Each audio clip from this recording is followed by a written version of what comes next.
I knew Grandpa Sam had a twin, and that he never talked about him.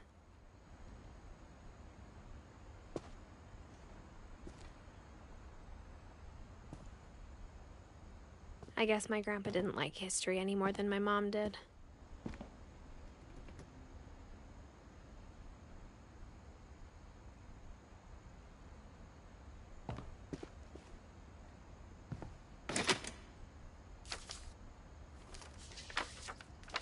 How I Want to Remember My Brother by Sam Finch. The thing I remember is that when he made up his mind, that was it.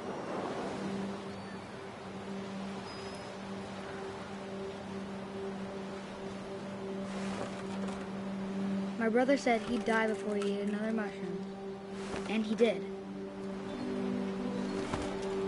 At Barbara's funeral, we swore we'd never be afraid again, and he wasn't. I think Calvin always wanted to fly. Sam! Calvin! Dinner's ready! Coming! But that day, he finally made up his mind to do it. I told him going around was impossible. Maybe if I hadn't said that. Calvin! I'm not gonna tell you again! Maybe if the wind hadn't picked up. Then maybe he'd still be here. But I doubt it. I think he'd already made up his mind. That's what I want to remember about my brother.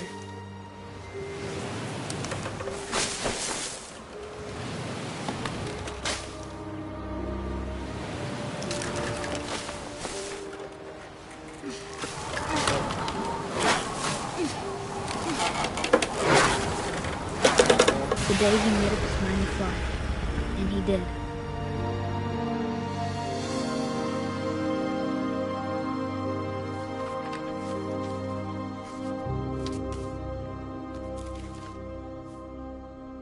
Calvin's story felt strangely familiar. When I was younger, I remember trying to do the exact same thing.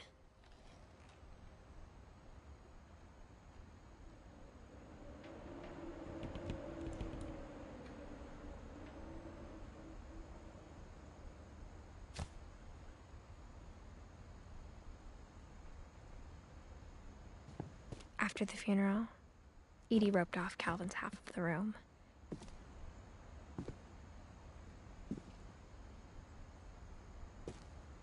Mom said Grandpa Sam enlisted at 18 and never set foot in the room again.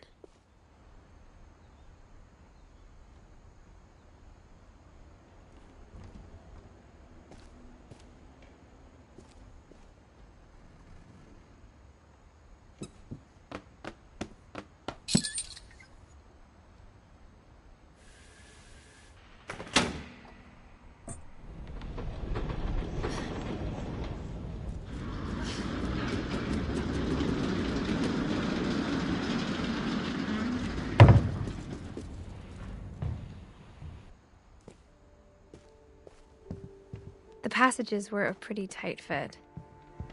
They'd obviously been built for smaller hands and bellies.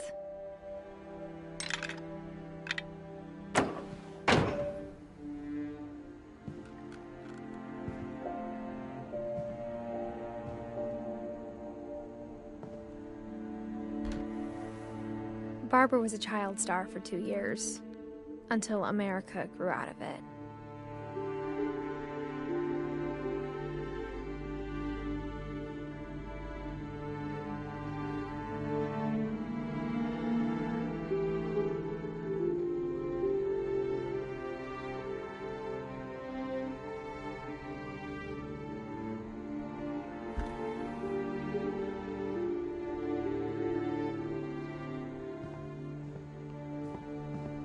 Whenever people ask me about my family, the first thing they always want to know about is Barbara.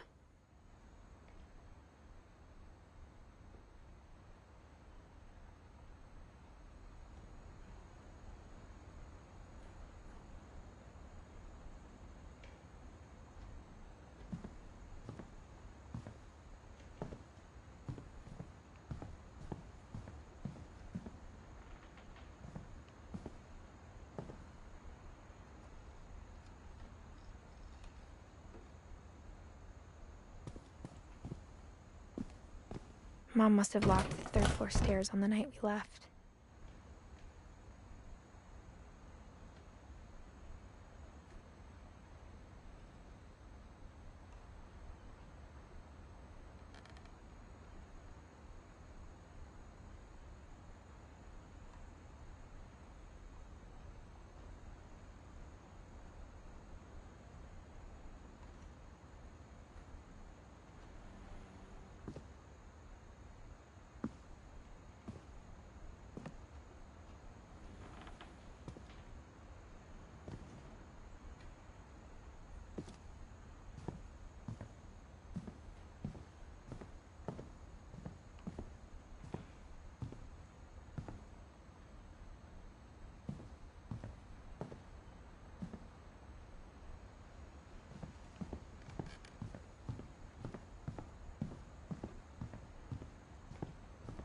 Edie's father, Odin, built the original house.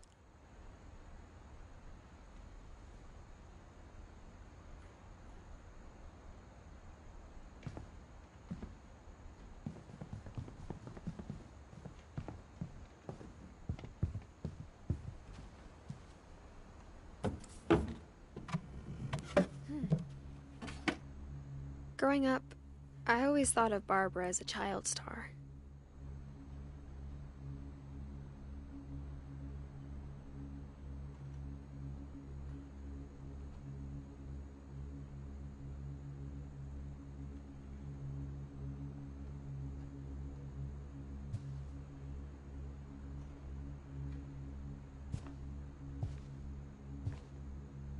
I never thought about how hard it must have been for her afterwards.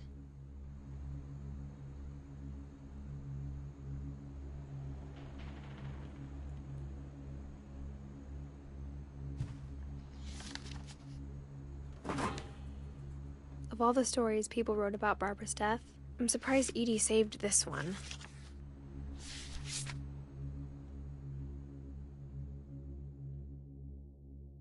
Old Jack here with another ghastly tale inspired by America's most unfortunate family.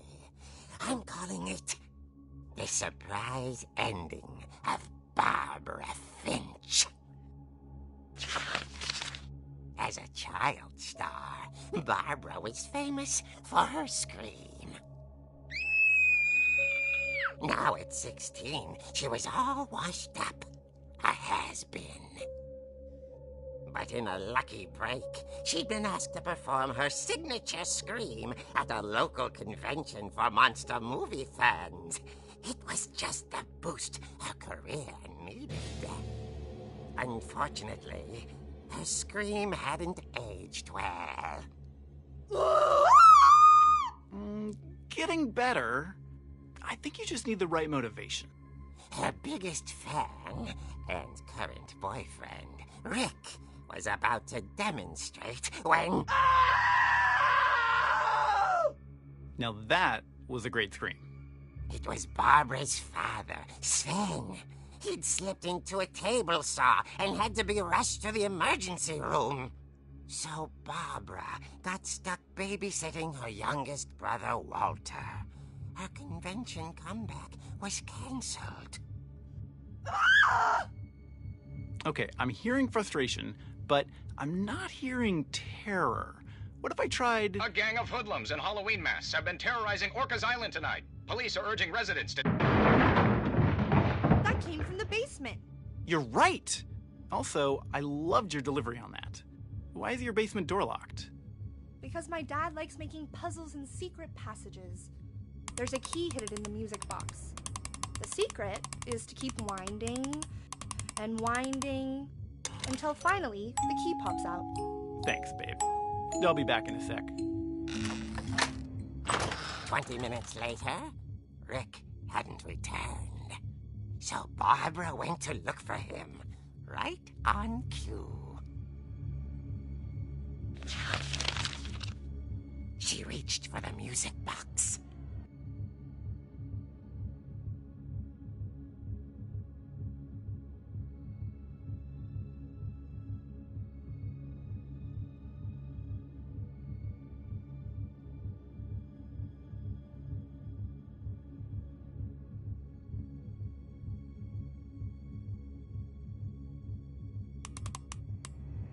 and as she wound the key, she listened for Rick, but the house was silent.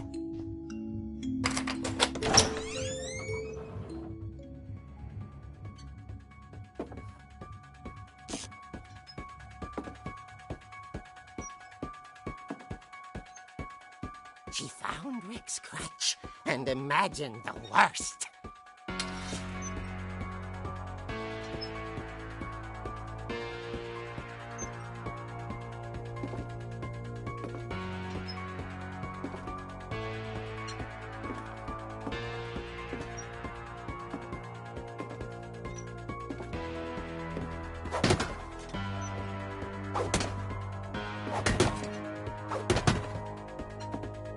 Leader is the infamous Hookman killer, Dr. Carl Hamill, who impaled and then ate his family 10 years ago tonight.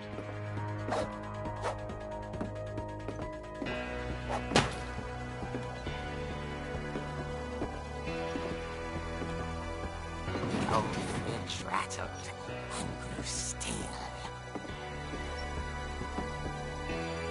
Oh dear!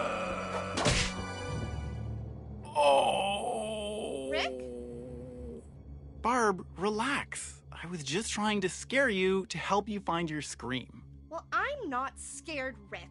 I'm furious. Then act furious. All I'm getting from you now is that you're hurt and confused and you...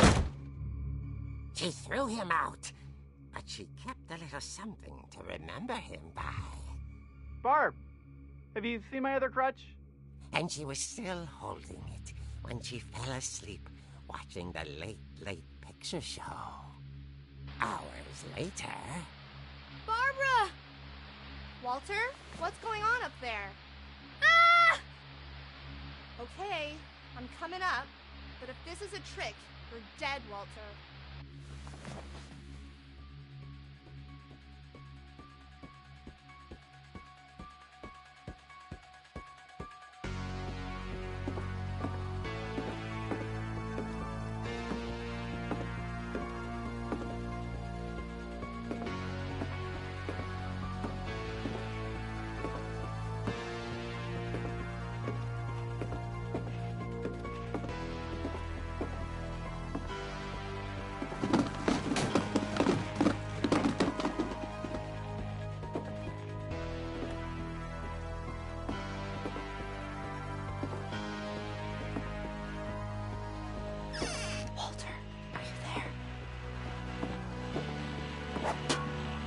Walter had vanished, but his bedside radio was still on.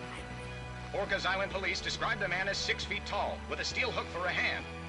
Residents are urged to lock all doors and windows and notify the police of any suspicious activity. Barbara turned, saw the Hookman, and was speechless. He was quite smashing.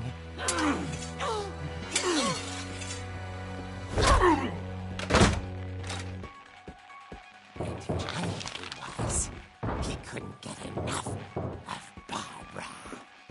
Okay, Barbara, there's got to be another way out of here.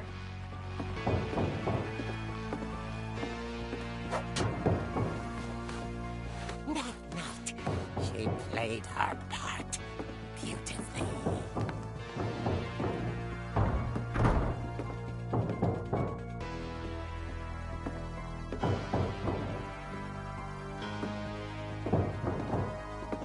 She thought about abandoning Walter, but just couldn't do it.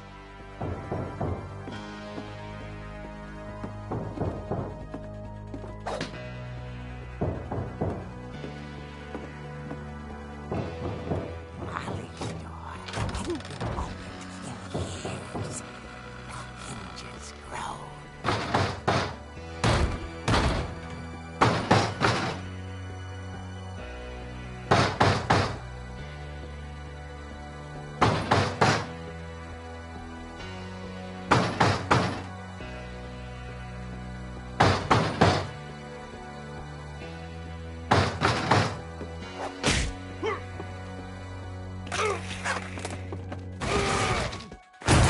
He wasn't moving, but she sensed the story might not be over yet.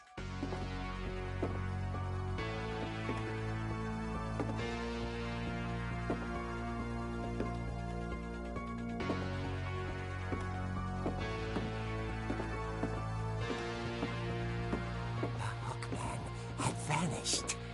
She listened for his breathing, but all she heard was...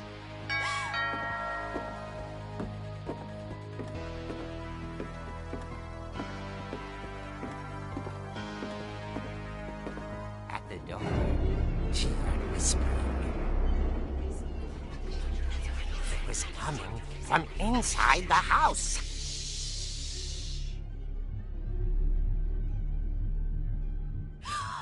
Oh dear.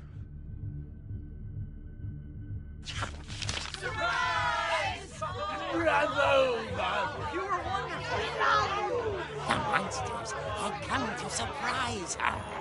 For Barbara, it was a dream come true. Then she saw what kind of monsters they were, and she realized what was about to happen. She was going to be famous. And with her final breath, Barbara Finch gave the performance of her life.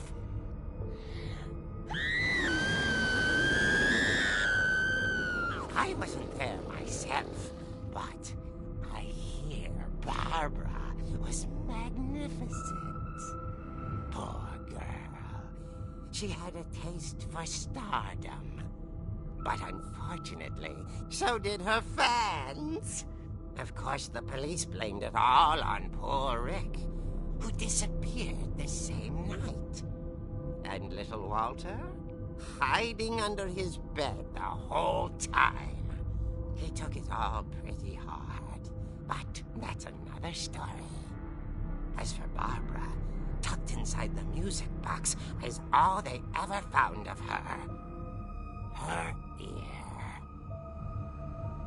Now that's what I call a real eerie tale.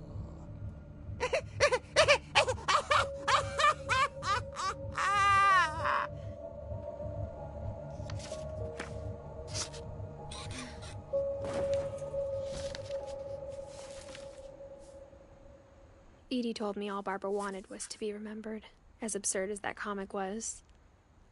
Maybe what Edie saw was a happy ending.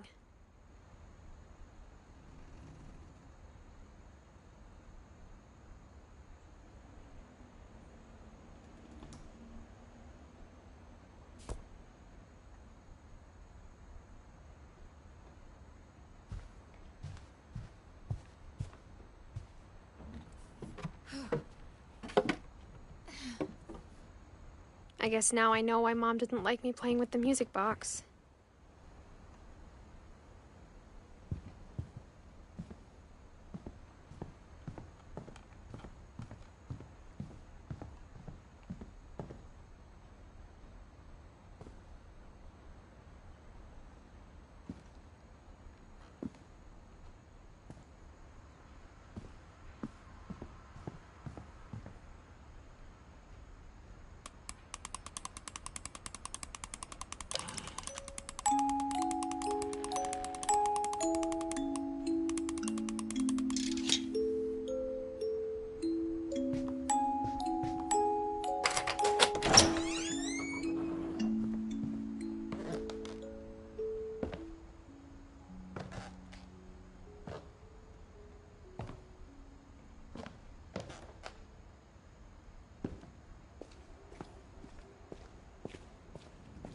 Mom said the basement was off limits, unless I wanted another tetanus shot.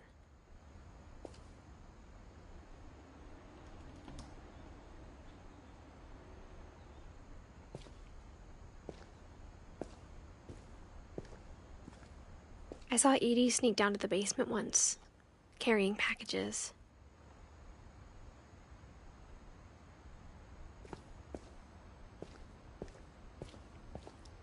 I thought maybe she was hiding presents.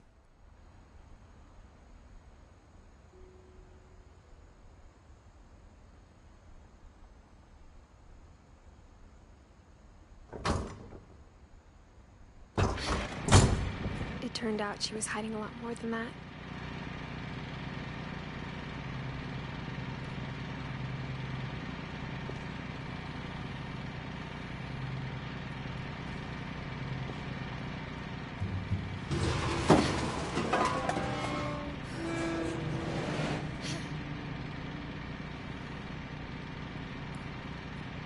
I remember asking Mom once about where Walter had gone.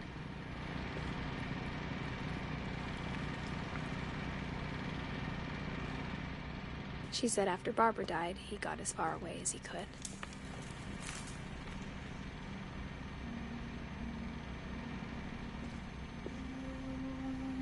If there's a pattern in all these stories,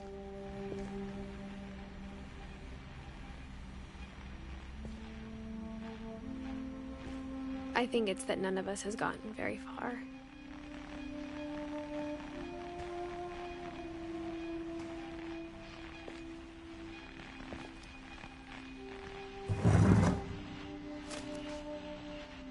Goodbye, everyone. I can't believe I've been down here for 30 years. On that first day, after the shaking started, I didn't think I'd survive a week.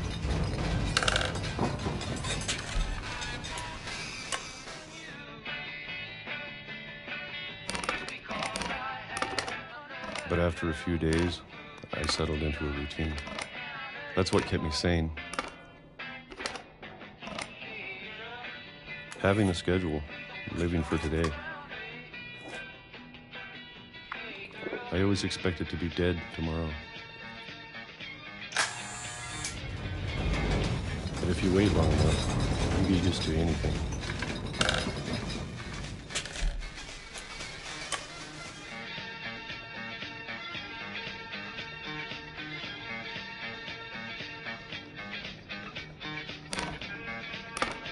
Even a monster on the other side of the door starts to feel normal.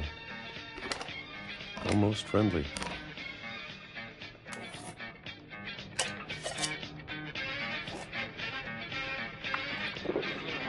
And then one day, everything just stopped. Whatever that thing was, it was gone. Maybe it got tired of waiting. Or maybe I just got tired of being afraid.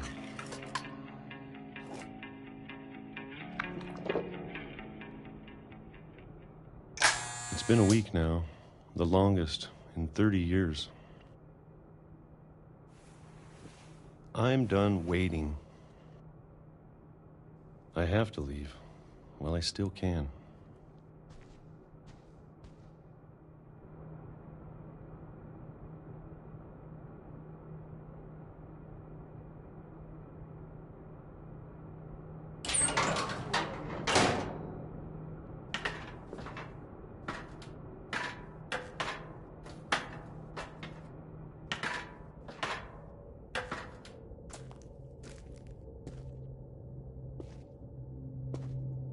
I know it's out there, somewhere.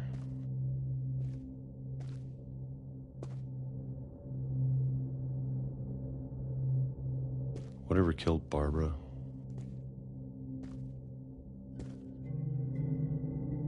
And Molly. And Calvin.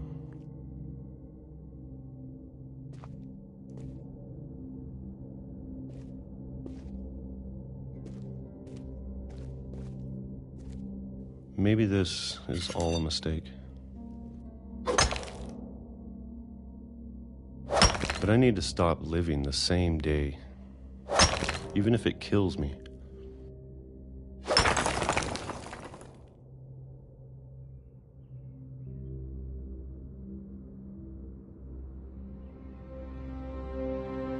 Whatever's out there, I want you to know I'm ready for it. I'm going to appreciate all of it, especially the food. I don't mind if I only have a year left, or a month, or a single week. I'd be happy with one new day. I can already imagine the sun on my face.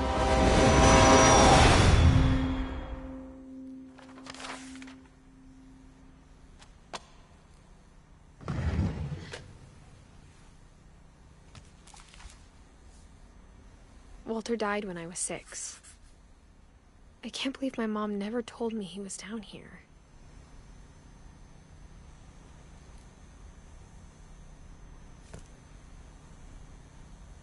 I'm sure my mom was trying to protect me.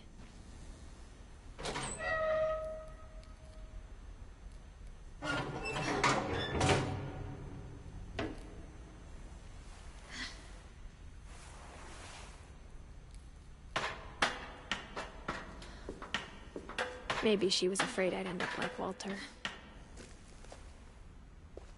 But if she never told me about an uncle under the house, I can only imagine what else she was hiding. I don't want to make the same mistakes she made.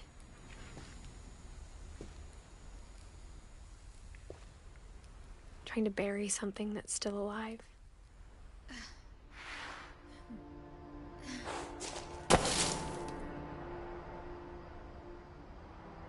Now that there's only one of us left, or maybe 2, I thought it was time I heard the stories for myself. And found out what happened to everyone else. But now I'm worried the stories themselves might be the problem. Maybe we believed so much in a family curse, we made it real.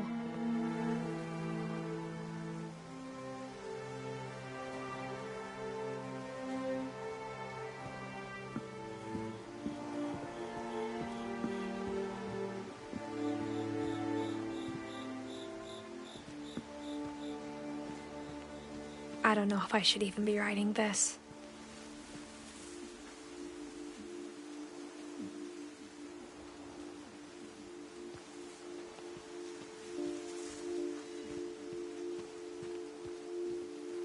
Maybe it'd be better if all this just died with me.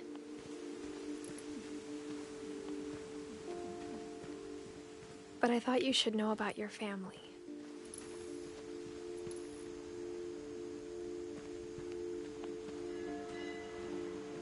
And the history you're a part of.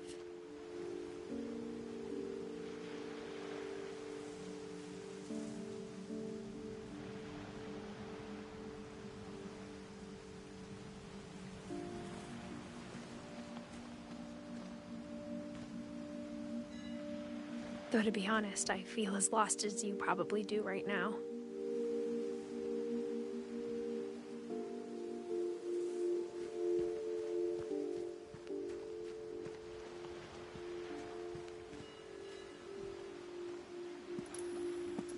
I think the people in these stories believed them, for what that's worth.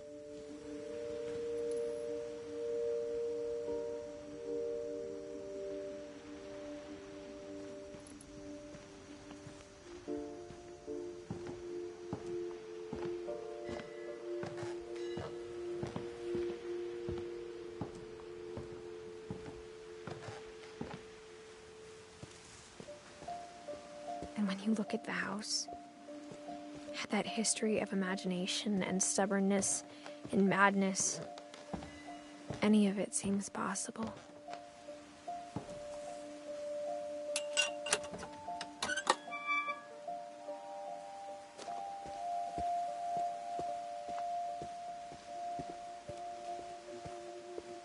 I think we've been surrounded by death for so long, we've just gotten used to it.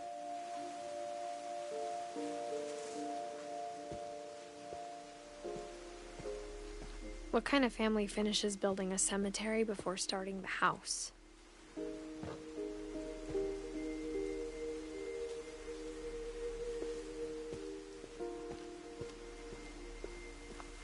It's embarrassing for me to admit this, but the pet cemetery made me more uncomfortable than the human one. 3 of the gerbils were mine, and 2 had been my fault.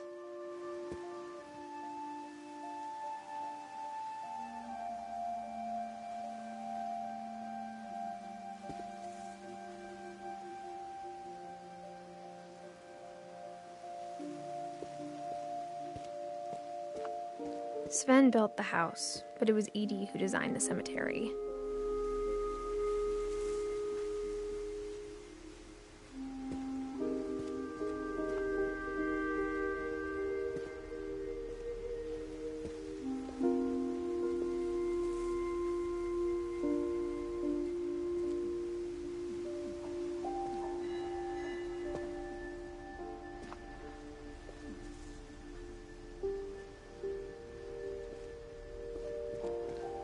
I'm sure Odin's monument had been Edie's idea.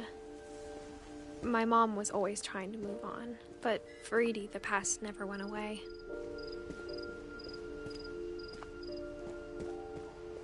She could see it poking out of the water at low tide.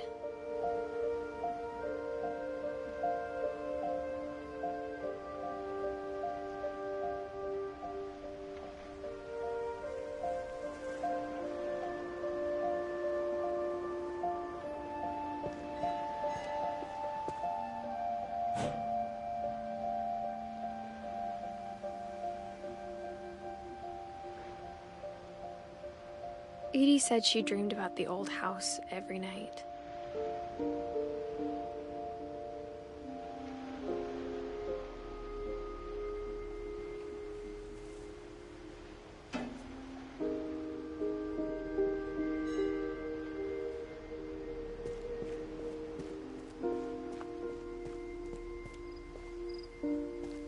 Edie's side was always easier for me to understand. But the older I get, the more I can see where my mom was coming from. Her dad had been pretty strict, but it wasn't enough to save her brothers. She was just trying to do better.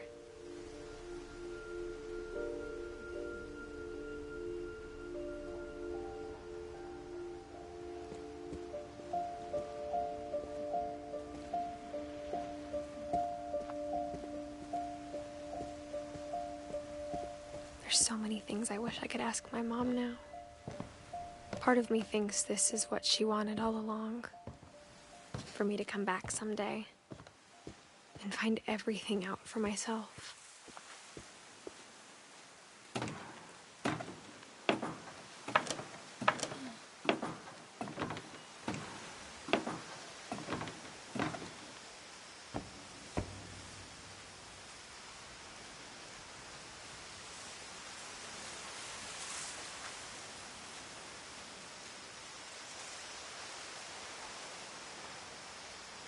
But looking back on it now,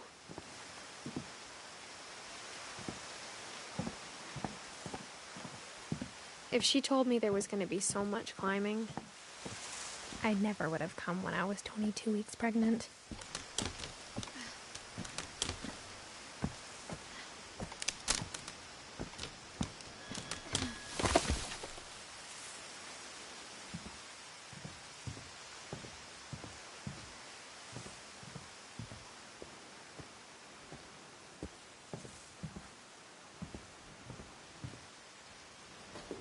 I never met Grandpa Sam, but I think he and my mom had a lot in common.